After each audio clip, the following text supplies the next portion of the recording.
Bogus IAS अधिकारी कल्पना भागवतच्या तपासात पोलिसांसमोर पेच निर्माण झालाय।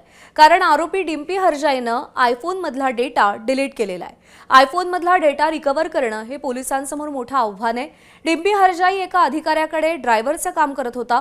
पोलीस उपायुक्तांकडून काल दिवसभर तीनही आरोपींची कसून चौकशी करण्यात आलेली आहे।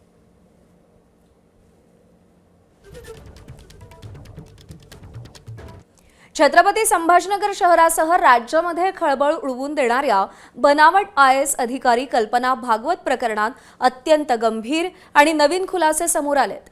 तोतया IAS अधिकारी कल्पना भागवत हिनं पद्मश्री मिळवून देते म्हणून छत्रपती संभाजीनगर, अमरावती, हिंगोली, अहिल्यानगरच्या अनेक नेत्यांना फसवल्याची माहिती तपासात समोर आली।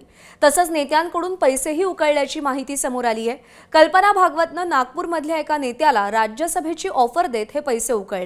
या प्रकरणी पोलिसांनी कल्पना भागवतच्या संपर्कात असलेल्या 28 जणांना नोटिसा दिलेल्या आहेत।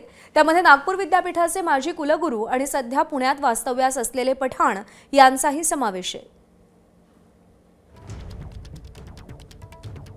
मी काही एवढी मोठी आसामी नाही आहे की मी पद्मश्री मिळवून देईल।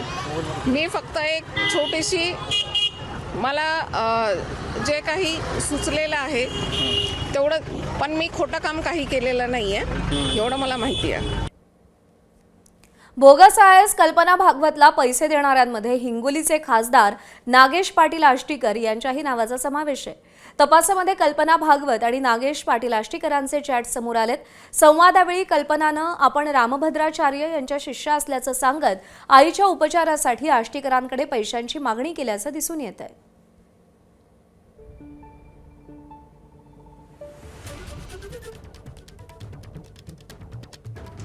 एक वेळेस ट्रेनमध्ये जात असताना त्यांना भेट झाली आणि ती स्वतःला IAS अधिकारी सांगत होती आणि रामभद्राचार्य महाराज यांची शिष्य सांगत होती। एकदा ते म्हणले मला की माझे मेडिकलची आता म्हणजे माझं सगळं झालंय आणि मला मेडिकलला बोलवत आहेत आणि साहेब म्हणे मी खूप अडचणीत आहे। मग एकदा तिथून त्यांना जाण्यासाठी येण्यासाठी व्यवस्था करून दिली। त्याच्यामध्ये एक 10,000 रुपये तेव्हा दिले आणि लास्ट ट्रान्झॅक्शन जे माझं दिलं म्हणजे खूपदा मग त्याची आई कुठंतरी खूप आजारी आहे, 1.5 लाख रुपये मला पाहिजेत, कसं तरी करून द्या।